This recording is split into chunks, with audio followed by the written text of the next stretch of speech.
Special দুইটা দোয়া পড়তেন, এই দোয়াগুলো আপনাদেরকে জানিয়ে দেয়। বিশ্বনবী বলেন, কঠিনতম বিপদে যখন পড়বা, দেয়ালে পিঠ থেকে যায়, চোখে মুখে অন্ধকার, বাঁচার কোনো উপায় নেই, তখন পড়বা লা ইলাহা ইল্লা আনতা সুবহানাকা ইন্নী কুনতু মিনাল যালিমিন।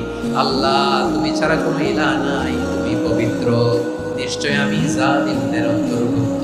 সুবহানাল্লাহ বলেন। এই দোয়া সাইয়েদনা ইউনূস আলাইহিস সালাম পড়েছিলেন যখন মাছের পেটে ছিলেন, এবং অনেক মুফাসসিরিন ইকরাম বলেছেন, অনেক আহলুল ইলমরা বলেছেন, এটা হচ্ছে ইসমে আযম। ইসমে আযম এমন দোয়া যেটা দিয়ে দোয়া করলে আল্লাহ দোয়া কবুল করে, কিন্তু এটা কোনটা, এটা নিয়ে ইখতিলাফ আছে। কোন আহলুল ইলম বলেন লা ইলাহা ইল্লা আনতা সুবহানাকা ইন্নী কুনতু মিনাল যালিমিন, এটা হচ্ছে ইসমে আযম। সাইয়েদনা ইউনূস আলাইহিস সালাম পড়েছেন, আপনারা পড়েননি? এটা পড়বেন আপনারা।